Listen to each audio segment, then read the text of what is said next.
Hello friend, welcome back to my channel Aryan classes. Aryan ક્લાસીસમાં હું તમામ ધોરણ 12ના વિદ્યાર્થીઓનું હાર્દિક સ્વાગત કરું છું. ચલો વિદ્યાર્થી મિત્રો, સૌથી પહેલા ગુજરાતના તમામ વિદ્યાર્થીઓને કાલના ઇકોનોમિક્સના પેપર માટે બેસ્ટ ઓફ લક. તમારા દરેક વિદ્યાર્થીઓનું પેપર બેસ્ટમાં બેસ્ટ જાય. તમે જે વિચાર કર્યો છે મનમાં, જે તમે ગોલ સેટ કર્યો છે એવું તમારું રિઝલ્ટ આવે એ ભગવાન શ્રી રામને દિલથી હું પ્રાર્થના કરું છું. એકવાર તમારું રિઝલ્ટ વેસ્ટમાંથી પણ બેસ્ટ આવી જશે. એકવાર કોમેન્ટની અંદર જય શ્રી રામ લખી દો. તમે જેને બી માનતા હોય, જે પણ ભગવાનને માનતા હોય, એકવાર કોમેન્ટની અંદર એમનું દિલથી, દાનથી, શિદ્દતથી નામ લખી દો, જેના કારણે તમારું પેપર વેસ્ટમાંથી પણ બેસ્ટ જાય. ઓકે, ચલો હવે આપણે આ વિડીયોની અંદર થોડી વાત કરીએ. તો આ વિડીયોની અંદર આપણે માર્ચ 2022ની અંદર એક પેપર લેવરાઈ ગયેલું છે, ઇકોનોમિક્સ અર્થશાસ્ત્ર વિષયનું મોસ્ટ આઈએમપી પેપર છે. બીજું, વિડીયોને સ્કીપ ના કરતા પહેલા શરૂઆતની મારી વાતને સાંભળજો, હું શું કહેવા માંગુ છું. મે 2022, 2024 અને 2025 નું આ ત્રણ પેપરને મેં થોડું એના ઉપર રિસર્ચ કર્યું, થોડું એનાલિસિસ કર્યું, તો આની અંદરથી ઘણી બધી માહિતી મને જાણવા મળી કે 2022 નું જે પેપર હતું એમાંથી સેમ ટુ સેમ 24માં પ્રશ્નો લીધા છે. 22-24 નું પેપર ભેગું કર્યું છે તો સેમ 25 નું પેપર બની ગયું છે. એટલા માટે કહું છું કે તમે એક કામ કરી નાખો, 2022, એના પછી 2024 અને 2025 આ 3 વર્ષના તમે બોર્ડના પહેલા પેપર સોલ્વ કરી નાખો. 24 અને 25 નું પેપર મેં ઓલરેડી અપલોડ કરી નાખેલું છે. ના જોયું હોય તો ડિસ્ક્રિપ્શનમાં નીચે લિંક આપેલી છે, એને જોઈ અને કમ્પ્લીટ તૈયાર કરી નાખો. એના પછી આ વિડીયોની અંદર આપણે 2022 નું પેપર સોલ્વ કરવાના છે. જે વિદ્યાર્થી 2022, 24 અને 25 નું બોર્ડની અંદર કાલે પેપર તૈયાર કરી જશે, 1000% હું દાવા અને ગેરંટી સાથે લખીને આપી શકું છું કે એના બાદનો એક પણ પ્રશ્ન નહીં હોય. સમજે? ખાલી 22, 24 અને 25 નું પેપર તૈયાર કરી નાખો. બેઠે બેઠા ક્વેશ્ચન તમને કાલના પેપરની અંદર જોવા મળશે. મારી વાત ઉપર થોડો ઉધાર વિશ્વાસ કરી નાખજો. ક્લિયર? આ હું તમને એનાલિસિસના આધારે આટલું શ્યોરિટી સાથે કહું છું. ક્લિયર? એમાં 22 નું પેપર ને તમે 24 નું પેપર જુઓ, 2022 ના બેઠે બેઠા ક્વેશ્ચન 2024 ના પેપર મળશે અને 22 અને 24 ના બેઠા ક્વેશ્ચન 2025 ની અંદર તમને જોવા મળેલા છે. ક્લિયર? હવે હું તમને કહું છું કે 22, 24 અને 25 નું કમ્પ્લીટ 3 પેપર તૈયાર કરો, એના કારણથી આપણું 2026 નું બેઠે બેઠું તમને પેપર મળી રહેશે. ક્લિયર? ચલો જોઈએ આપણે 22 ના પેપરની અંદર. હવે ચલો અહીંયા છે આપણો વિભાગ એ. ચલો વિભાગ એ ની અંદર આપણે જોઈએ તો વિભાગ એ ની અંદર આપણને ટોટલ 20 એમસીક્યુ આપવામાં આવે છે. 22 ની પેટર્ન પર સેમ આપણી 24-25 ની પેટર્ન છે એ જ છે. એની અંદર આપણે પહેલા નંબરનો પ્રશ્ન પૂછેલો છે, જ્યારે સ્તંભ આકૃતિના દરેક સ્તંભના મૂલ્યને એકથી વધુ પેટા વિભાગોમાં વેચવામાં આવે છે ત્યારે કઈ આકૃતિ બને છે? સ્તંભના મૂલ્યને એકથી વધુ પેટા વિભાગોમાં વેચવામાં આવશે તો તમારી જવાબની અંદર ઓપ્શન નંબર સી આવશે, વિભાજ્ય સ્તંભ આકૃતિ. જ્યારે પણ સ્તંભના મૂલ્યને એકથી વધુ પેટા વિભાગમાં વેચવામાં આવે ત્યારે તમે કઈ આકૃતિ તૈયાર કરશો?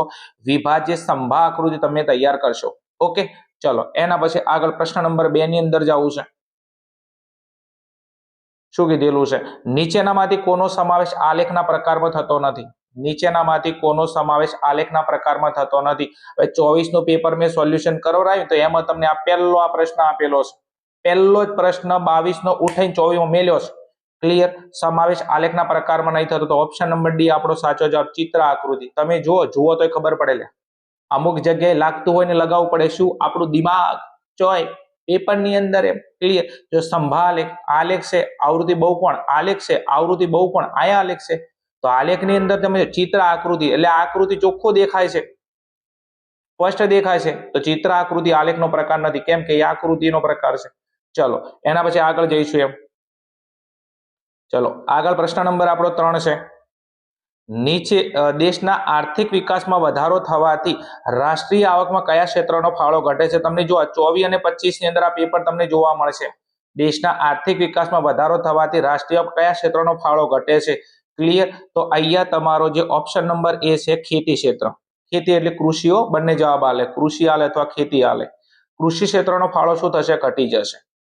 હવે તમને આ પ્રશ્ન એવી રીતના પૂછે કે દેશના આર્થિક વિકાસ વધારો થવાથી રાષ્ટ્રીય કયા ક્ષેત્રનો ફાળો વધે છે? તો તમારા જવાબની અંદર ઉદ્યોગ અને સેવા ક્ષેત્ર બંને આવશે. યાદ રાખજો, ઉદ્યોગનો ફાળો વધે, સેવા ક્ષેત્રનો ફાળો વધે તો બંને જવાબ આવશે. પણ ફાળો ઘટે છે એવો પ્રશ્ન પૂછે તો જવાબ આવશે ખેતી ક્ષેત્ર ના આવે તો ઓપ્શનમાં તમારું કૃષિ ક્ષેત્ર હોવું જોઈએ. હવે આ 22 નો પ્રશ્ન તમે જોશો તો બેઠે બેઠો તમને 24-25 ના પેપરમાં જોવા મળશે. ક્લિયર? ચલો આગળ જાવશું નેક્સ્ટ. એના પછી આગળનો આપણો પ્રશ્ન નંબર 4 છે.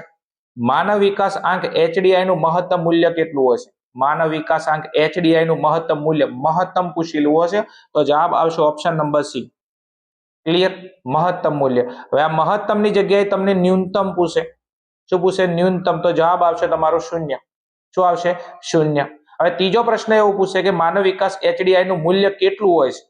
કેટલું હોય એવું પૂછે તો તમારો જવાબ આવશે 0 થી 1 ની વચ્ચે.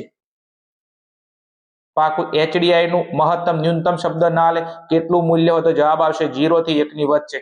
પણ મહત્તમ મૂલ્ય પૂછે વધુમાં વધુ તો 1 અને ન્યૂનતમ ઓછામાં ઓછું પૂછે તો 0 અને કેટલું હોય એવો પ્રશ્ન આલે તો 0 થી 1 ની વચ્ચે.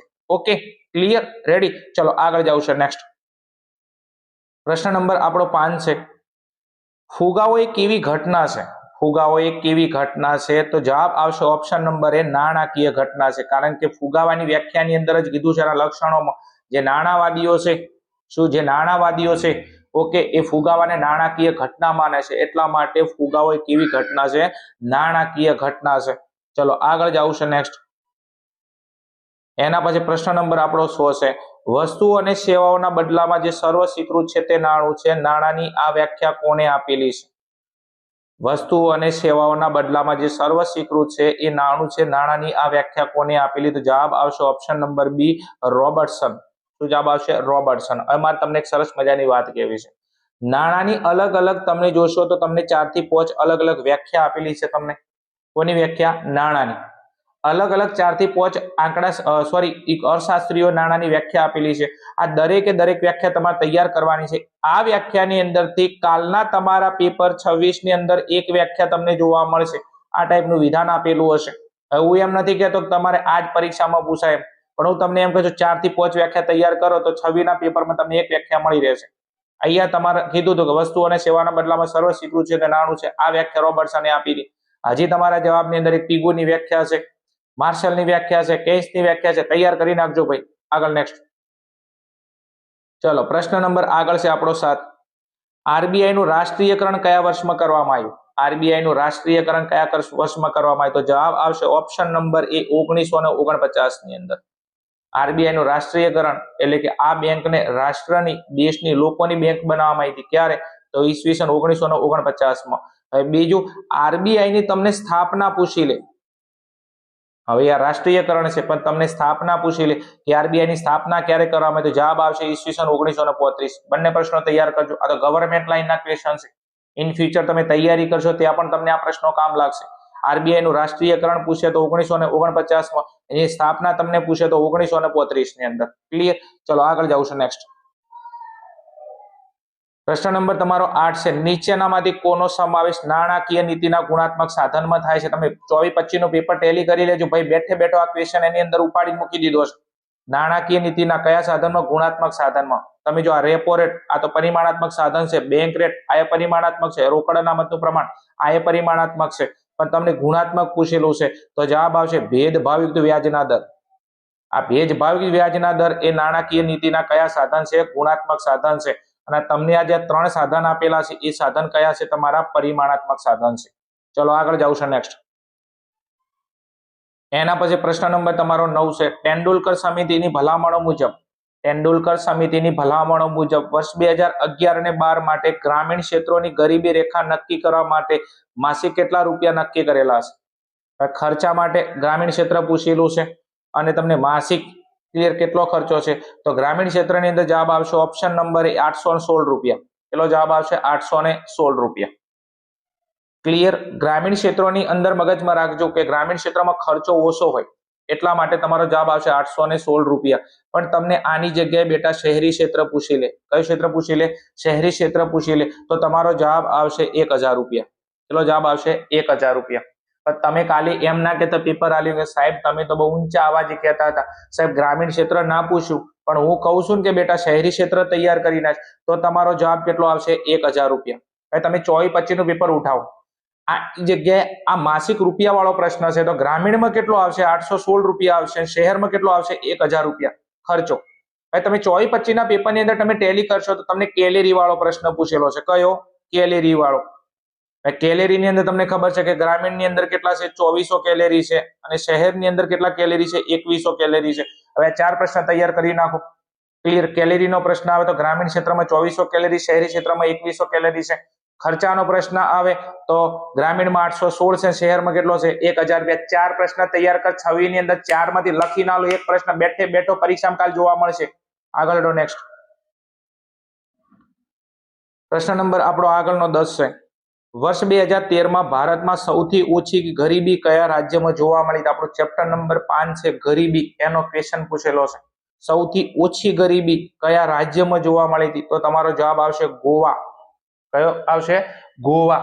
અને ગોવાની અંદર ગરીબીનું પ્રમાણ તમને ખબર છે કેટલા ટકા હતું? તો ગોવાની અંદર ગરીબીનું પ્રમાણ હતું 5.09%. ગોવામાં ગરીબીનું પ્રમાણ કેટલું છે? 5.09%. તમને રાજ્ય પૂછે તો જવાબ આવશે ગોવા અને ગોવામાં ગરીબી કેટલા ટકા હતી? 5.09%. હવે ઓછું પૂછે તો તમારો જવાબ આવશે ગોવા. હવે આ ઓછાની જગ્યાએ બેટા તમને આ જે છે એની જગ્યાએ વધુ શબ્દ આલે કે સૌથી વધુ ગરીબી કયા રાજ્યમાં જોવા મળી? તો તમારો જવાબ આવશે બેટા છત્તીસગઢ. કયો આવશે? છત્તીસગઢ. પછી એમ ના કહેતા કે કીધું નતું, એટલે હાલથી કહી દઉં છું. ઓછું પૂછે તો ગોવા અને વધુ પૂછે તો છત્તીસગઢ. અને છત્તીસગઢમાં તમારું ગરીબીનું પ્રમાણ આવશે 39.93%. કેટલા ટકા છે? 39.93%. ચલો આગળ જાઉં છે નેક્સ્ટ પ્રશ્ન નંબર 11. બેરોજગારીના પ્રકારો નક્કી કરવા માટેના ચાર માપદંડો કોને રજૂ કર્યા હતા? 24-25 નું પેપર ઉઠાવો બેટા. બેઠે બેઠો ક્વેશ્ચન 22 થી ઉઠીને મૂકી દીધો છે. બેરોજગારીના પ્રકારો નક્કી ચાર માપદંડો કોને રજૂ કર્યા હતા? તો તમારો જવાબ આવશે ઓપ્શન નંબર બી રાજકૃષ્ણ. 1000% ને 1000% ગેરંટી સાથે કહું છું. ક્લિયર કે ચાર માપદંડો કોને રજૂ કર્યા? રાજકૃષ્ણ વાળો પ્રશ્ન પરીક્ષામાં હોય છે હર સાલ. ક્લિયર. બીજો હવે ચાર માપદંડો કયા કયા છે? તો ચાર માપદંડોની અંદર પહેલા નંબરની અંદર છે સમય, બીજા નંબરમાં છે આવક, ત્રીજા નંબરમાં છે સંમતિ, ચોથા નંબરમાં છે ઉત્પાદકતા. હવે આ તો સાહેબ ચમ બોલ્યા, આની અમાર જરૂર નથી. ના, તમારે જરૂર નથી પણ માર જરૂર છે. વિભાગ બી ની અંદર આ ચાર માપદંડો પૂછાય છે કે બેરોજગારીના પ્રકારો નક્કી કરવા માટે માપદંડો કેટલા? તો ચાર. કયા કયા? તો સમય, આવક, સંમતિ, ઉત્પાદકતા. આ કોને આપ્યા હતા? રાજકૃષ્ણ. આગળ નેક્સ્ટ પ્રશ્ન નંબર તમારો 12 છે. શ્રમના પુરવઠામાં, શ્રમના સક્રિય પુરવઠામાં, એટલે સક્રિય એટલે કામ કરી શકે એવો પુરવઠો, સામાન્ય રીતે કયા વય જૂથની વ્યક્તિઓનો સમાવેશ થાય છે? શ્રમના સક્રિય પુરવઠાની અંદર સામાન્ય કયા વય જૂથની વ્યક્તિઓનો સમાવેશ થાય છે? સક્રિય એટલે કામ કરી શકે એવો. તો તમારો જવાબ આવશે આ 15 વર્ષથી 64 વર્ષ. આ 15 વર્ષથી 64 વર્ષની અંદર જે લોકો આવે છે એને કહેવાય શ્રમનો સક્રિય પુરવઠો. ઓકે, આગળ નેક્સ્ટ ચલો. પ્રશ્ન નંબર આગળ આપણો 13મો છે. પ્રશ્ન નંબર આગળ કયો છે? આપણો 13મો. શું કીધું છે? ઈસવીસન 2011 ભારતમાં મૃત્યુ દરનું પ્રમાણ કેટલું હતું? ઈસવીસન 2011 ની અંદર ભારતમાં મૃત્યુ દર, અહીંયા પ્રશ્ન જોજો, મૃત્યુ દર. તો મૃત્યુ દરનું પ્રમાણ હતું 7.1%. કેટલા ટકા હતું? 7.1%. ઈસવીસન 2011 માં ભારતમાં મૃત્યુ દરનું પ્રમાણ પૂછે તો કેટલા? 7.1%. હવે આ મૃત્યુદરની જગ્યાએ તમને જન્મદર પૂછી લે, બધું એ ના પણ મૃત્યુદરની જગ્યાએ શબ્દ કયો હોય? જન્મદર. કે ઈસવીસન 2011 ભારતમાં જન્મદરનું પ્રમાણ કેટલું હતું? તો અહીંયા આપણો જવાબ આવશે 21.8%. કેટલા ટકા? 21.8%. હવે આ મૃત્યુદર ના પૂછાય તો જન્મદર પૂછાય, જન્મદર ના પૂછાય મૃત્યુદર તો આપણને ખબર છે 7.1%. જન્મદર પૂછે તો 21.8%. ક્લિયર. બંને પ્રશ્નો તૈયાર કરો તો બેટા પૂછે તો છે બારી જ નથી, પૂછે તો બે માંથી એક નીકળે, બીજો ના નીકળે. ક્લિયર. આટલું રાડું પાડી એટલા માટે મારે કેવું પડે છે પરીક્ષાની અંદર જય માતાજી લખવાનું ના થાય. જય માતાજી ABCD સમજે? તૈયારી કરીને જો બેટા. તમે જેટલું માનો છો ને ઇકોનોમિક્સ એટલું હાર્ડ નથી. બસ જરૂર હશે થોડી તૈયારી કરવાની, થોડી સ્માર્ટ તૈયારી કરવાની જરૂર છે, થોડો ખાલી વિશ્વાસ રાખવાની, ભરોસો રાખવાની. હજી એક સરસ મજાનું તમને હમણાં એક આઈડિયા આલું છું ઇકોનોમિક્સમાં. હજી સુધી કાંઈ ના કર્યું હોય ને પાસ થવું હોય ને આરામથી સારામાં સારા માર્ક્સ છે તો મારી જોડે એક સરસ મજાનું પ્લાનિંગ છે, તમને આપું છું. આગળ વિડીયો ઉપર આવો હેડો. પ્રશ્ન નંબર છે 14. નીચેનામાંથી કયા પાકનો સમાવેશ અનાજમાં થાય છે? અનાજમાં થાય છે. ક્લિયર. હવે જો આ મગફળી કદી અનાજમાં ના આવે લ્યા. ક્લિયર. બાજરી જો હા હા હા હા હા બાજરીના રોટલા તમે નહીં ખાતા તો આ બાજરી શેમાં આવે? અનાજના પાકમાં આવે. આ શેરડી અનાજમાં આવે? ના આવે. કપાસ કદી અનાજમાં ના આવે. અમુક પ્રશ્નો એવા હોય છે ને કે જેની અંદર તમારે ઇકોનોમિક્સ નું નોલેજ ના હોય તો ચાલે, જે તમારે ઘરનું પોતાનું નોલેજ જોઈએ. સમજે? જરૂર નથી, બરોબર છે, કે દરેક પ્રશ્નની અંદર આપણે સબ્જેક્ટનું નોલેજ હોવું જોઈએ. થોડું આપણે પોતાનું માઇન્ડ લગાવીએ ને તો જ. હવે આવો પ્રશ્ન પોચમાં વાળા ના આવડે લે. અનાજમાં સમજો, મગફળી અનાજમાં ના આવે, શેરડી અનાજમાં ના આવે, કપાસ ના આવે. ક્લિયર. તો તમારો જવાબ આવશે બાજરી. શું આવશે? બાજરી. હવે આ બાકીના સાહેબ આ 3 પાક જોઈ ગયા, તો આ 3 પાક આવશે તમારા રોકડિયા પાકમાં. કયા પાકમાં આવશે? રોકડિયા પાકમાં. હેડો આગળ જવું છે. નેક્સ્ટ પ્રશ્ન નંબર 15 છે તમારો.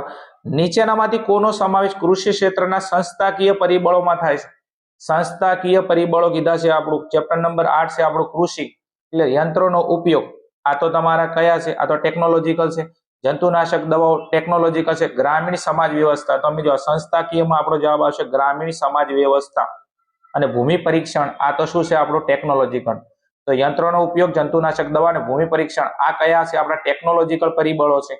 અને ગ્રામીણ સમાજ વ્યવસ્થા છે આ આપણું કયું પરિબળ છે? સંસ્થાકીય પરિબળ છે. ઓકે, ચલો આગળ જાવું છે. નેક્સ્ટ આગળ જતા પહેલા ખાસ મારી તમને એક સૂચના છે કે તમે ધોરણ 12 સામાન્ય પ્રવાસમાં અભ્યાસ કરો છો, એટલે કે તમે આર્ટ્સ ક્લિયર અને કોમર્સની અંદર અભ્યાસ કરો છો, અને તમારે ઇકોનોમિક્સ વિષય આવે છે ને ઇકોનોમિક્સ વિષયનું કાલે પેપર છે, અને હજી સુધી તમને ઇકોનોમિક્સમાં બિલકુલ તમે તૈયારી નથી કરી, ઇકોનોમિક્સની અંદર એકદમ તમે ઝીરો છો સાહેબ. વર્ષ દરમિયાન બિલકુલ ધ્યાન નથી આપી, મને કશું ખબર નથી પડતી સાહેબ. પાસ થવું છે બહુ ટેન્શન આવે છે, એક જ રાત વધી છે સાહેબ. તમારી જોડે કોઈ એવું પ્લાનિંગ ખરું? કોઈ એવી જડીબુટી ખરી સાહેબ? ઓન ધ સ્પોટ સાહેબ અમે એટલું તૈયાર કરીને જઈએ, કોઈ મટીરિયલ ફેદવું નહીં, કોઈ સાહિત્ય ફેદવું નથી એમ.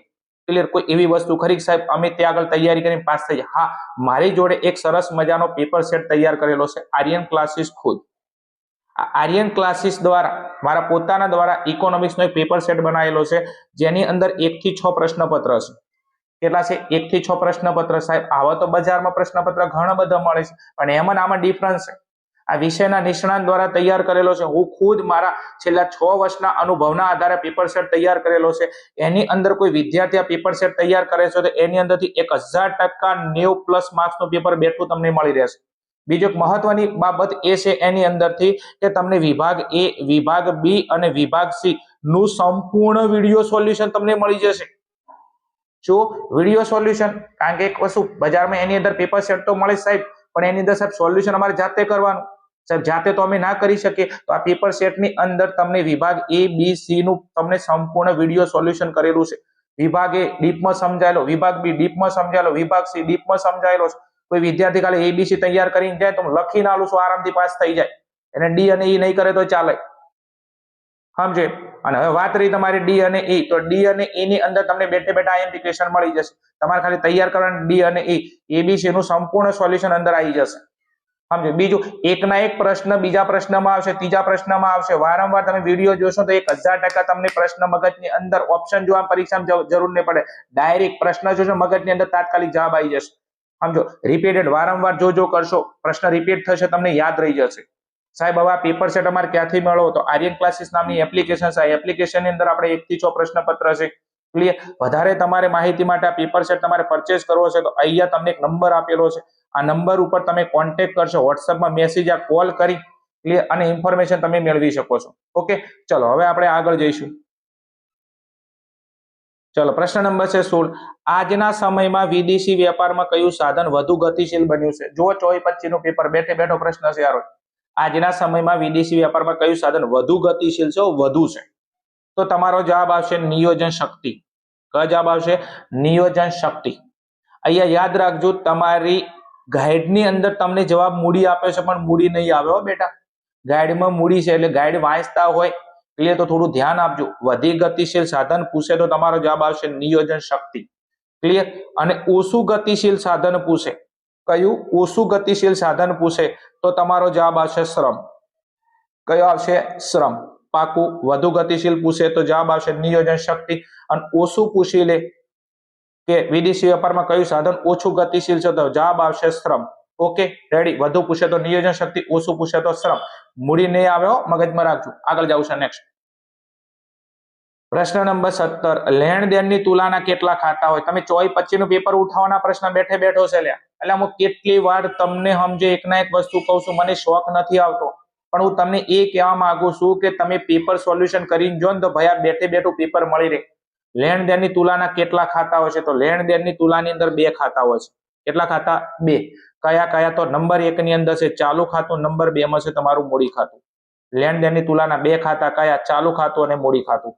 હવે આ પ્રશ્ન તમારે કાલે બદલીને કદાચ પૂછે તો કયો પૂછે? જો ખાતા પૂછે તો 2 ખાતા આવશે, ચાલુ ખાતું, મૂડી ખાતું. કાલે તમારા છવીમાં પ્રશ્ન બદલાય તો લેણ દેણની તુલામાં ખાતા શબ્દ કાઢીને તમને પ્રકાર કહી દે. એના પ્રકાર કેટલા? તો એના પ્રકારે 2 જ આવશે. લેણ દેણની તુલાના ખાતા પૂછે તો 2, પ્રકાર પૂછે તો 2. પણ પ્રકાર 2 કયા છે? તો નંબર 1 માં સમતોલ લેણ દેણની તુલા, બીજા નંબરમાં છે અસમતોલ લેણ દેણની તુલા. હવે આપણે 2 પ્રશ્ન તૈયાર કરીને જો લેણ દેણની તુલાના ખાતા પૂછે તો 2 અને લેણ દેણની તુલાના પ્રકાર પૂછે તો 2. પણ ખાતા પૂછે તો 2 આવશે, ચાલુ ખાતું અને મૂડી ખાતું. પ્રકાર પૂછે તો 2, સમતોલ અને અસમતોલ. ચલો આગળ જવું છે નેક્સ્ટ. પ્રશ્ન નંબર આગળ જવું છે 18 ની અંદર, રેલવે કયા ઉદ્યોગનું ઉદાહરણ છે? રેલવે એ કયા ઉદ્યોગનું ઉદાહરણ છે? ક્લિયર? તો અહીંયા આપણો જવાબ આવશે રેલવેની અંદર. તો રેલવે આપણો ઓપ્શન નંબર બી ખાતાકીય ઉદ્યોગનું ઉદાહરણ છે. આ રેલવેને સરકારે ખાતા સ્વરૂપે ચલાવે છે. કયા સ્વરૂપે? ખાતા સ્વરૂપે ચલાવે છે. હવે સાહેબ આ પ્રશ્ન અમને ક્યાંથી જોવા મળશે? આ પ્રશ્ન તમારે જોવા માટે ઉદ્યોગોના જે પ્રકારો છે, શું ઉદ્યોગોના પ્રકારો છે? આ ઉદ્યોગોના પ્રકારમાં માલિકીના આધારે ઉદ્યોગોના પ્રકાર છે. માલિકીના આધારે ઉદ્યોગોના પ્રકારની અંદર તમે જાહેર ક્ષેત્રના જે માલિકીના ઉદ્યોગો છે, આ માલિકીના ઉદ્યોગોની અંદર તમે જોશો તો એમાં ખાતાકીય ઉદ્યોગ છે. ખાતાકીય ઉદ્યોગમાં તમને આપેલું છે રેલવે. આ રેલવે કયા પ્રકારનો ઉદ્યોગનું ઉદાહરણ છે? ખાતાકીય ઉદ્યોગો. હવે આ રેલવે તમને કાઢી અને કાલે તમને ટપાલ આપી શકે કે ટપાલ એ કયા પ્રકારના ઉદ્યોગનું ઉદાહરણ છે, તોય તમારો જવાબ શું આવશે? ખાતાકીય ઉદ્યોગો. ક્લિયર? રેડી? રેલવે કયા પ્રકારના ઉદ્યોગનું ઉદાહરણ છે? ખાતાકીય. કારણ કે રેલવેને સરકારે ખાતા સ્વરૂપે ચલાવે છે. ટપાલ પૂછે તો તમારો જવાબ શું આવશે? ખાતાકીય ઉદ્યોગો. ચલો આગળ જવું છે નેક્સ્ટ. એના પછી પ્રશ્ન નંબર 19 ની અંદર જવું છે, કયા ઉદ્યોગો મૂડીરોકાણની મર્યાદા 25 લાખ સુધીની છે? કયા ઉદ્યોગની અંદર મૂડીરોકાણની મર્યાદા 25 લાખ સુધીની અંદર છે? ક્લિયર? તો અહીંયા 25 લાખ સુધીની મર્યાદામાં કીધું છે તો ઓપ્શન નંબર એ આવશે આપણા ટચુકડા ઉદ્યોગો. ઉદ્યોગોના પ્રકારની અંદર મૂડીરોકાણ કદના આધારે ઉદ્યોગોના પ્રકાર છે. એની અંદર બીજા નંબરનો, પહેલા નંબરમાં છે ગૃહ ઉદ્યોગ, નહીવત મૂડીરોકાણ. બીજા નંબરમાં ટચુકડો ઉદ્યોગ. ટચુકડા ઉદ્યોગની અંદર મૂડીરોકાણ કેટલું હોય છે? 25 લાખ સુધીની અંદર. ક્લિયર? રેડી? બીજું, હવે અહીંયા નાના પાયાના ઉદ્યોગો છે તો એમાં છે 25 લાખથી લઈને 5 કરોડ સુધી. મધ્યમ પાયાના ઉદ્યોગમાં 5 કરોડથી 10 કરોડ છે. મોટા પાયાના ઉદ્યોગોની અંદર તમારો જવાબ આવશે 10 કરોડથી વધુ. હાલ અહીંયા પૂછેલો 25 લાખની મર્યાદામાં કયો ઉદ્યોગ? તો ટચુકડો ઉદ્યોગ. એના પછી કાલે તમારી પરીક્ષામાં એવો પ્રશ્ન પૂછાય કે 25 લાખથી 5 કરોડ તો તમારો જવાબ આવશે નાના પાયાનો ઉદ્યોગ. 5 કરોડથી 10 કરોડ તો મધ્યમ પાયાના ઉદ્યોગ. 10 કરોડથી વધુ તો મોટા પાયાના ઉદ્યોગ. અને નહીવત પૂછે તો ગૃહ ઉદ્યોગ. લે પૂરું થઈ ગયું. હવે ચોથી પેપર નીકળે કે બધા પ્રશ્નો તમારા સામે શેર થઈ ગયા. ચલો આગળ જવું છે. પ્રશ્ન નંબર 20 શું કીધું છે? ભારતીય બંધારણે કઈ વય સુધીના બાળકોને પ્રાથમિક શિક્ષણ મફત અને ફરજિયાત ધોરણે પ્રાપ્ત થવું જોઈએ? બંધારણે કઈ સુધીના, કેટલી ઉંમરના બાળકો એવા છે જેને પ્રાથમિક શિક્ષણ મફત અને ફરજિયાત આલવાનું છે? ક્લિયર? તો તમારો જવાબ આવશે ઓપ્શન નંબર ડી, 6 વર્ષથી 14 વર્ષ. જે બાળકો 6 વર્ષથી 14 વર્ષની અંદર આવે છે એમને પ્રાથમિક શિક્ષણ મફત છે અને ફરજિયાત છે. ક્લિયર? આ ભારતનું બંધારણ કહે છે. અને બીજું આ પ્રશ્ન ફેરવીને એવું પૂછશે કે આ 6 થી 14 વર્ષના જે બાળકો છે એમને મફત અને ફરજિયાત શિક્ષણ આપવાની જવાબદારી પૂછે તો તમારો જવાબ આવશે રાજ્ય સરકાર. હવે તમે 24 નું પેપર ઉઠાવો અને 25 નું પેપર ઉઠાવો, તેમને આ બેમાંથી એકની અંદર આ પ્રશ્ન પૂછેલો છે. સમજે? ઉંમર પૂછે તો 6 થી 14 વર્ષ. ક્લિયર? પણ એની જવાબદારી કોની છે? આ કોને પૂરું પાડવાનું હોય છે? તો રાજ્ય સરકાર જવાબમાં આવશે. ક્લિયર? હેડો આગળ જવું છે. તો વિદ્યાર્થી મિત્રો, આ હતો આપણા વિભાગ એનું સોલ્યુશન. જો મારા વિડીયો તમને સારા લાગતા હોય, હેલ્પફુલ થતા હોય, મારી મેથડ તમને સેટ થતી હોય, વિડીયો જોઈને અંદરથી એવું ફીલ થતું હોય કે ના કાલે ઇકોનોમિક્સ ની અંદર એક સારામાં સારું રિઝલ્ટ આવશે, તો વિડીયોને લાઈક કરજો, કોમેન્ટ કરજો, તમારા જે મિત્રો છે એમના સુધી શેર કરજો અને ચેનલ પર ગમે ત્યાંથી હરતા ફરતા ગુજરાતના કોઈ પણ ખૂણેથી આવો તો અચૂકથી આને સકરબાજ કરી નાખજો. બીજું, ઇકોનોમિક્સની અંદર મેં વિભાગ A નો વિડીયો અપલોડ કરેલો છે, વિભાગ B નો વિડીયો અપલોડ કરેલો છે, વિભાગ C ના સોલ્યુશન સાથે વિડીયો અપલોડ કરેલો છે. 2024 નું પેપર આ રીતના અપલોડ કરેલું છે, 2025 નું પેપર અપલોડ કરેલું છે, એક નમૂનાનું પેપર પણ મેં અપલોડ કરેલું છે. આ બધી જ વસ્તુ ઇકોનોમિક્સની અંદર મેં અપલોડ કરેલી છે, સમજો. ક્લિયર. અને એક આપણો બેસ્ટ પેપર સેટ, એના વિશે મેં તમને કીધું તમારે પરચેસ કરવો હોય, બાય કરવો હોય, ક્લિયર, તો તમને કોન્ટેક્ટ નંબર કરી અને તમે બાય કરી શકો છો. હજી તમારી જોડે ટાઈમ છે, જો કશું ના કર્યું હોય તો એમ. ક્લિયર. બીજું, આ દરેકની લિંક હું તમને નીચે ડિસ્ક્રિપ્શનમાં આપેલી છે, આપણી ચેનલને વિઝિટ કરજો. ક્લિયર. તમને બધા જ પેપર તમને મળી જશે. ચલો આગળ જાવ છે વિભાગ B ની અંદર. વિભાગ B 21 થી 30 સુધીના પ્રશ્નો છે, 1-2 વાક્યમાં જવાબ આપવાનો છે. પ્રત્યેકનો 1 નું 10 ગુણનો આપણો વિભાગ છે. ઓકે. આની અંદર બેટા બહુ ધ્યાન રાખવી પડશે. બધા વિદ્યાર્થીઓને પ્રશ્ન સાહેબ વિભાગ B માં બહુ તકલીફ પડે છે. ચલો આવતા રહો. 21મો પ્રશ્ન, વૃતાંશ શોધવાનું સૂત્ર જણાવો. શું? વૃતાંશ શોધવાનું સૂત્ર જણાવો. તો વૃતાંશ બરાબર એનું સૂત્ર છે પેટા મૂલ્ય, શું? પેટા મૂલ્ય ભાગ્યા કુલ મૂલ્ય ગુણ્યા 360 ડિગ્રી. ક્લિયર. વૃતાંશ બરાબર પેટા મૂલ્ય ભાગ્યા કુલ મૂલ્ય ગુણ્યા 360. તો આ વૃતાંશનું સૂત્ર થઈ ગયું. ક્લિયર. ચલો આગળ નેક્સ્ટ. એના પછી જીવનની ભૌતિક ગુણવત્તાનો આંક કોને રજૂ કર્યો હતો? જીવનની ભૌતિક ગુણવત્તાનો આંક કોને રજૂ કર્યો હતો? વિદ્યાર્થી મિત્રો, આ પ્રશ્ન છે ને તમારા 24-25 નથી પૂછવાનો, એટલા માટે કોણ તો આન તમુ સ્ટાર આલું, આ ખાસ તૈયાર કરજો. 24-25 પ્રશ્ન નથી, એનો મતલબ 26 પૂછવાની પૂરી સંભાવના છે. ક્લિયર. તો અહીંયા તમારો જવાબ આવશે મોરિસ ડેવિસ મોરિસ. શું જવાબ આવશે? Morris Davis Morris. રેડી. જીવનની ભૌતિક ગુણવત્તાનો આંક એને PQLI કોને રજૂ કર્યો હતો? Morris Davis Morris. ઓકે. ચલો આગળ જાવ છે નેક્સ્ટ. એના પછી પ્રશ્ન નંબર 23 છે રિવર્સ રેપો રેટ એટલે શું? શું કીધું છે? રિવર્સ રેપો રેટ એટલે શું? તો વ્યાખ્યા હું અહીંયા કહું છું, ધ્યાન આપજો. આરબીઆઈ ટૂંકા ગાળા માટે વેપારી બેંકો પાસેથી જે ધિરાણ મેળવે છે તેને શું કહેવામાં આવે છે? રિવર્સ રેપો રેટ કહેવામાં આવે છે. સોરી, ધિરાણને નાણાં ઉછીના લે છે. આરબીઆઈ ટૂંકા ગાળા માટે વેપારી બેંકો પાસેથી જે નાણાં ઉછીના લે છે તેને શું કહેવામાં આવે છે? રિવર્સ રેપો રેટ કહેવામાં આવે છે. આરબીઆઈ ને પૈસાની જરૂર પડે તો આરબીઆઈ પૈસા કોની જોડે લે? વેપારી બેંકો પાસેથી. પણ કેવા ગાળા માટે? ટૂંકા ગાળા માટે. ઉછીના નાણાં લે, એને શું કહેવાય છે? રિવર્સ રેપો રેટ કહેવાય. પાકું. આરબીઆઈ ને પૈસાની જરૂર પડે તો આરબીઆઈ ટૂંકા ગાળા માટે વેપારી બેંકો પાસેથી જે નાણાં ઉછીના લે એને કહેવાય રિવર્સ રેપો રેટ.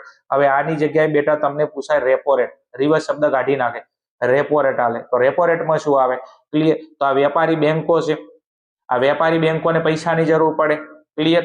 તો એ શું કરે છે? એ આરબીઆઈ પાસેથી લાંબા ગાળા માટે જે નાણાં ઉછીના લે, જે વ્યાજના દરે નાણાં ઉછીના લે છે એને રેપો રેટ કહેવામાં આવે છે. વેપારી બેંકો આરબીઆઈ પાસેથી નાણાં ઉછીના લે એને કહેવાય રેપો રેટ. ક્લિયર. અને આરબીઆઈ વેપારી બેંકો પાસેથી નાણાં ઉછીના લે એને કહેવાય રિવર્સ રેપો રેટ. ઓકે. બંને પ્રશ્નો સ્ટાર વાળા છે. આ બેમાંથી એક પ્રશ્ન જોવા મળી શકે છે. નેક્સ્ટ.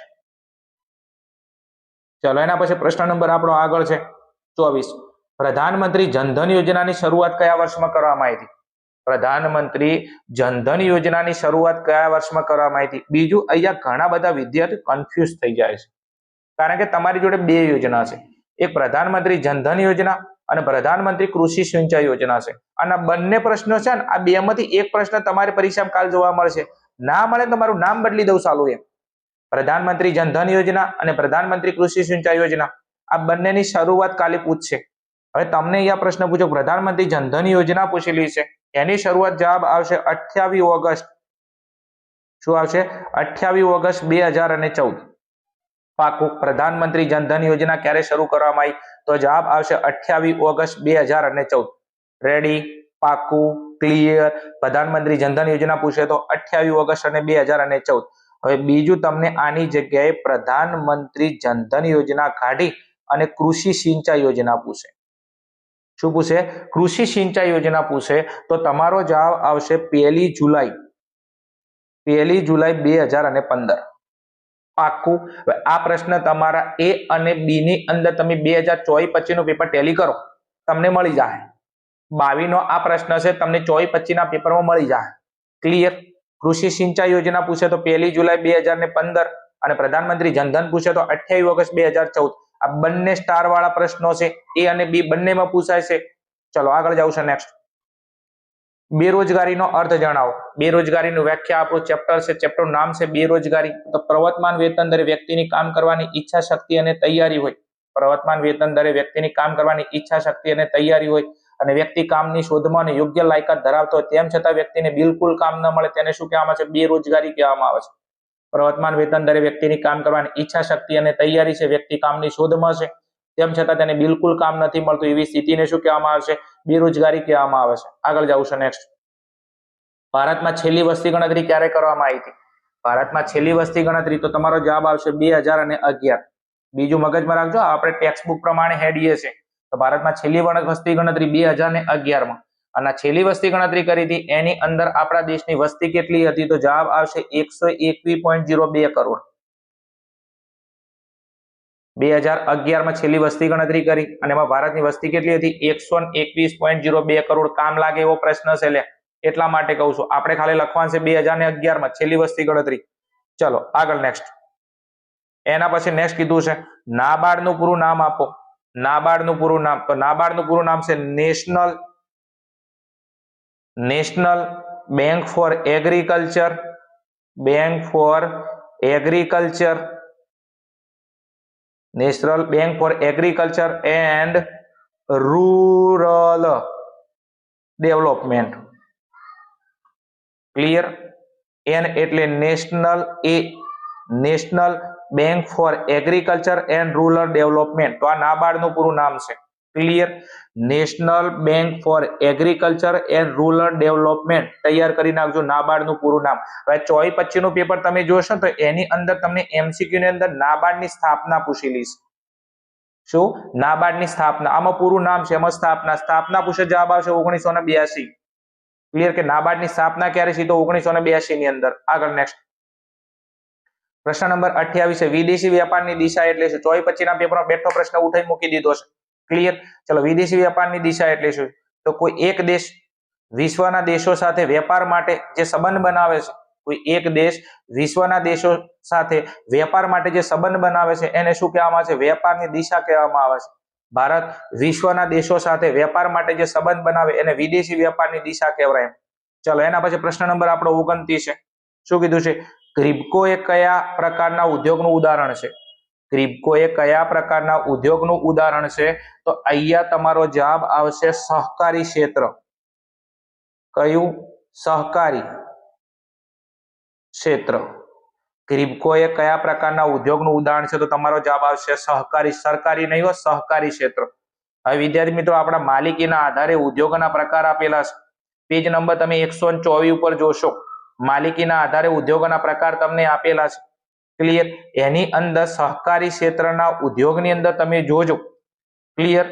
કયું? સહકારી ક્ષેત્રના ઉદ્યોગ. પ્રકાર નંબર 4 છે માલિકીના આધારે સહકારી ક્ષેત્રનો ઉદ્યોગ. એમાં તમને આ ક્રિપ્કો આપેલું છે. તો આ ક્રિપ્કો એ કયા પ્રકારના ઉદ્યોગનું ઉદાહરણ? તો સહકારી ક્ષેત્રનું. ક્લિયર. બીજું, આ ક્રિપ્કોની જગ્યાએ હજી તમને આપશે ઇફકો. IFFCO. આ ઇફકો એ પણ કયા ઉદ્યોગનું ઉદાહરણ? તો તમારો જવાબ આવશે સહકારી ક્ષેત્રના ઉદ્યોગ. ક્રિપ્કો પૂછે તો સહકારી ક્ષેત્ર, ઇફકો પૂછી લે તો સહકારી ક્ષેત્ર. હવે આ ક્રિપ્કો પૂછાઈ ગયું તો ઇફકો મગજમાં ફિટ કરી નાખો. ઇફકો કયા ઉદ્યોગનું ઉદાહરણ? તો સહકારી ક્ષેત્ર. ક્લિયર. નેક્સ્ટ આગળ જાવું છે. પ્રશ્ન નંબર 30 છે કોલસા દ્વારા મળતી વીજળી કયા નામે ઓળખાય છે? કોલસા દ્વારા મળતી વીજળી કયા નામે ઓળખાય છે? તો જવાબ આવશે થર્મલ પાવર. જવાબ શું આવશે? Thermal power. ક્લિયર. કોલસા દ્વારા મળતી વીજળી કયા નામે ઓળખાય? તો થર્મલ પાવર. કારણ કે થર્મલ પાવરની અંદર વીજળી ઉત્પાદન કરવા માટે કોની જરૂર પડે છે? કોલસાની જરૂર પડે છે. ક્લિયર. હવે વિદ્યાર્થી મિત્રો, હજી બીજા અહીંયા બે પ્રશ્નો છે જે તમારે તૈયાર કરો. કોલસો પૂછી લે. ક્લિયર કે કોલસા દ્વારા મળતી વીજળી કયા નામે? તો થર્મલ પાવર. કારણ કે થર્મલ પાવરમાં વીજળી માટે કોલસાની જરૂર પડે છે. હજી તમને એની જગ્યાએ બીજું જરૂર પડે છે હાઇડ્રો પાવર. ક્લિયર. તો હાઇડ્રો પાવરની અંદર તમારો જવાબ આવશે પાણી. હવે અહીંયા પ્રશ્ન એવો પૂછે કે પાણી દ્વારા મળતી વીજળી કયા નામે ઓળખાય છે? તો પાણી દ્વારા મળતી વીજળી જવાબ આવશે હાઇડ્રો પાવર. શું જવાબ આવશે? Hydro power. ક્લિયર. એના પછી તમને અહીંયા પૂછી લે, બરોબર છે, પરમાણુ પૂછે. કોલસાની જગ્યાએ શું આલે? પરમાણુ. કે પરમાણુ દ્વારા મળતી વીજળી કયા નામે ઓળખાય છે? તો તમારો જવાબ આવશે ન્યુક્લિયર પાવર. શું આવશે? Nuclear power. પરમાણુ પૂછે, જવાબ શું આવશે? Nuclear power. તેને યાદ રાખજો. કોલસો પૂછે તો હાઇડ્રો પાવર, સોરી, કોલસાની અંદર થર્મલ પાવર, પાણીની અંદર હાઇડ્રો પાવર અને પરમાણુમાં ન્યુક્લિયર પાવર. ક્લિયર. આ પ્રશ્ન વિદ્યાર્થી મિત્રો તમે તમારો વીજળીનો જે મુદ્દો છે, વીજળીનો જે મુદ્દો આપેલો છે પેજ નંબર 143 ઉપર તમે જોજો, એની અંદર સરસ મજાની વાત કરેલી છે. ચલો વિદ્યાર્થી મિત્રો, આ હતું આપણા વિભાગ બી નું સોલ્યુશન. આઈ હોપ, આશા રાખું છું કે વિભાગ એ અને બી ની અંદર તમને ધમાકેદાર મજા આવી છે. દરેકે દરેક પ્રશ્ન મેં તમને સમજાવવાની પૂરી કોશિશ કરેલી છે. ચલો હવે આગળ વિભાગ સી માં જોઈએ. એકત્રિત 46 ના 16 પ્રશ્નોમાંથી 12 પ્રશ્નો લખવાના છે. 24 ગુણનો આપણો વિભાગ છે. ફટાફટ તમે આઈએમપી પેપર તરીકે અહીંયા પ્રશ્નો તૈયાર કરી શકો છો. 31, 32, 33, 34, 35, 36, 38, 39 અને 40. ફટાફટ સ્ક્રીનશોટ લઈ લેજો.